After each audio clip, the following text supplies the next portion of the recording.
너는 어디에 있을까? 어디서 무얼 할까? 난 궁금해 왜 이렇게 설레일까?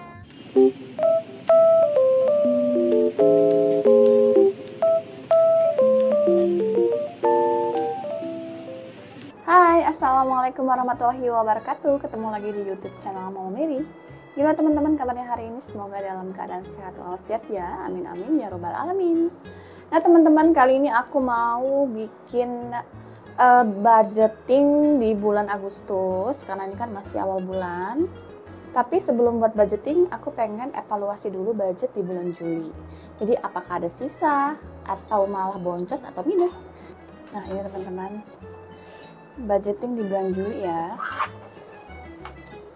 Jadi aku juga buat perincian teman-teman untuk pengeluaran aku secara detail, terutama di belanja mingguan pastinya ya. Belanja mingguan, kemudian ada jajan anak dan juga dana cadangan.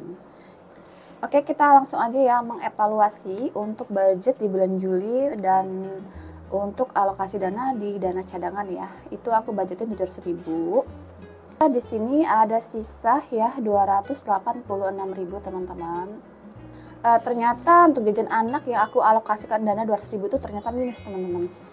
Jadi minus 14.000 ini aku subsidi silang ya teman-teman. Subsidi silang ke dana cadangan ya. Ini ada jajan anak ya 14.000. Teman-teman bisa lihat di minggu pertama ini ternyata aku sebenarnya ada kelebihan anggaran 238.000 teman-teman. Kemudian di minggu kedua ini aku ada minus 134.000 teman-teman.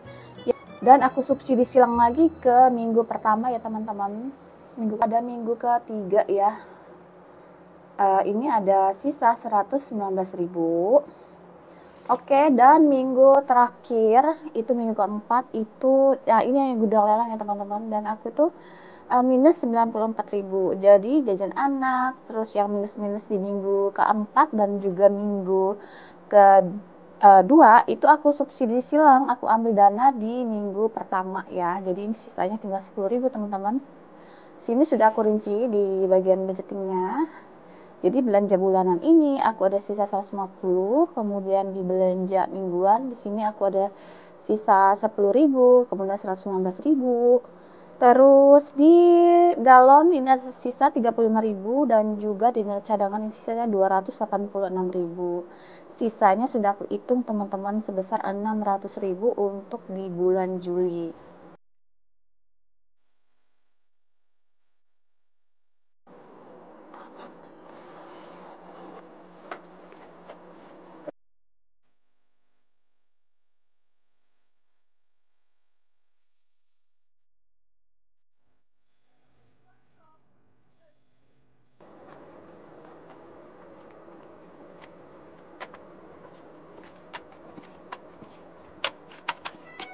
Oke, ini uang sudah pas ya teman-teman. Ini 600.000 dan ini nanti aku akan masukkan ke beberapa saving challenge yang aku buat, tapi nggak sekarang, nanti videonya kita buat terpisah aja.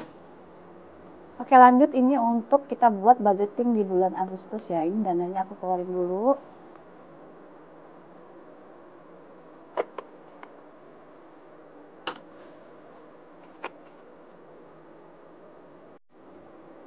Oke, ini aku keluarkan dari Binde karena akan sangat sulit kalau kita nulis di buku ini ya. Dan ini aku mau bikin budgeting di bulan Agustus. Jadi untuk budget itu nggak jauh beda dengan di bulan kemarin ya.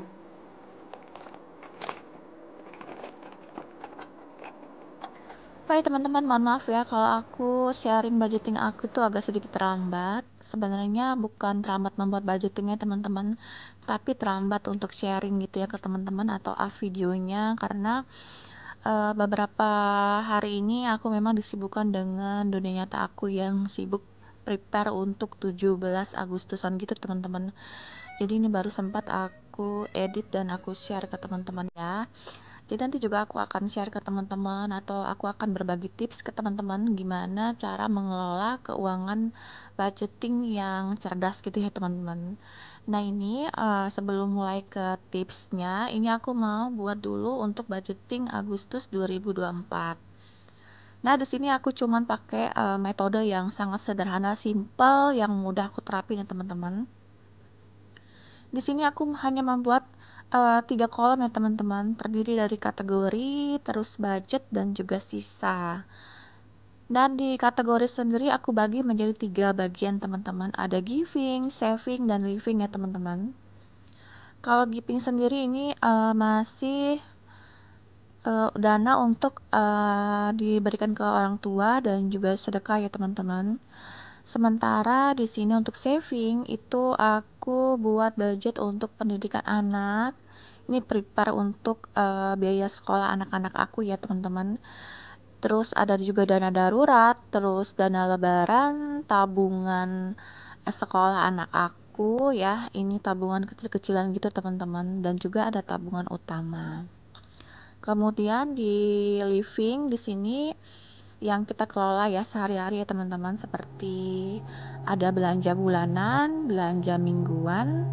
Belanja mingguan di sini aku buat 4 minggu maksudnya. 4 minggu ya, tapi ternyata setelah aku cek ternyata ada 5 minggu gitu teman-teman. Tapi di sini tetap aku buat 4 minggu ya teman-teman. Kemudian listrik atau token, ada PGN juga, ada skincare. Kemudian ada galon, ada lingkungan atau sampah ya. Kemudian juga di sini ada jajan anak dan juga dana cadangan.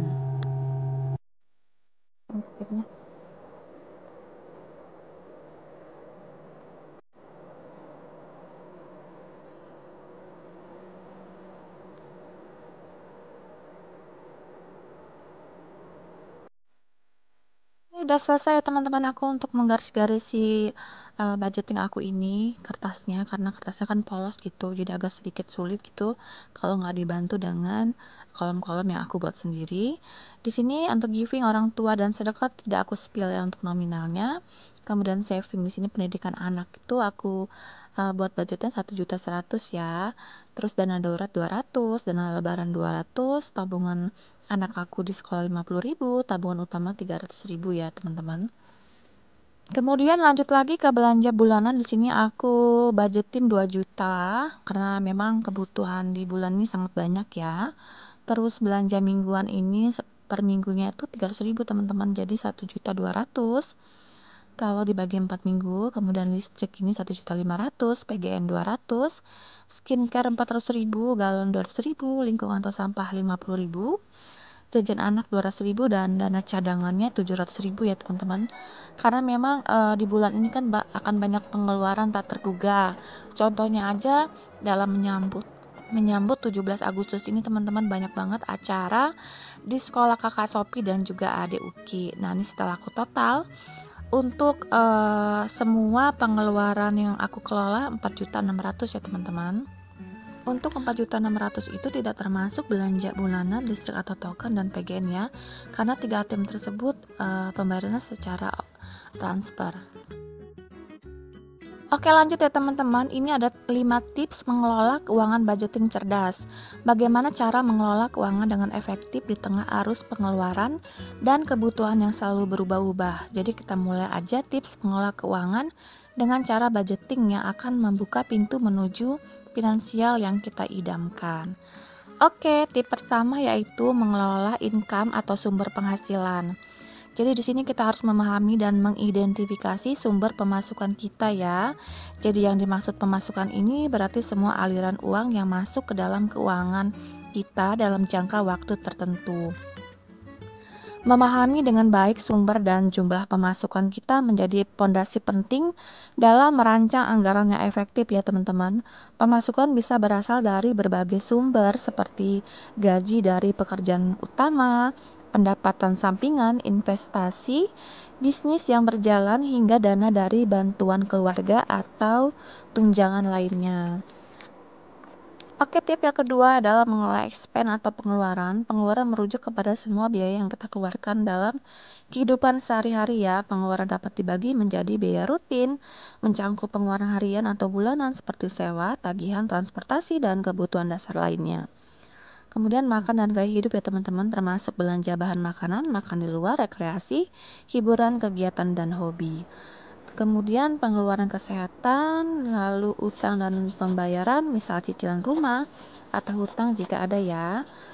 Kemudian juga ada pendidikan juga ya, biaya pendidikan kursus atau pelatihan yang mungkin diperlukan ya teman-teman. Kemudian juga ada investasi dan tabungan. Sisihkan sedikit dana untuk tabungan ya, jangan lupa ini ya teman-teman. Kemudian juga ada dana darurat. Dana darurat sangat penting untuk menghadapi musibah tak terduga atau keadaan darurat. Setelah itu baru kita menyusun daftar lengkap dari semua pengeluaran yang kita miliki ya, kelompokkan pengeluaran tersebut ke dalam kategori yang relevan. Oke, tips yang ketiga yaitu mengatur cara menabungnya. Nah, ini kita bisa pilih metode menabung kita teman-teman.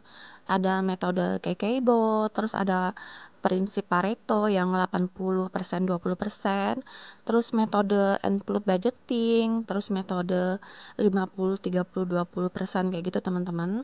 Terus ada juga metode matrix Eisenhower gitu teman-teman, yang urgent dan penting, urgent tapi penting, penting tapi tidak urgent, atau tidak penting dan tidak urgent. Jadi banyak banget metode ya teman-teman, metode Jadi dalam nanti teman-teman menabung. bisa memilih metode apa yang cocok untuk menabung, yang teman-teman bisa jalankan.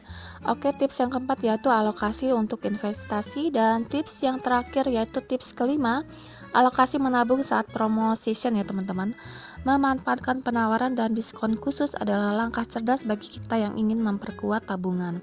Kita dapat menggunakan peluang-peluang seperti promo, cashback, dan transaksi sehari-hari yang pada akhirnya akan menambah uang tabungan kita.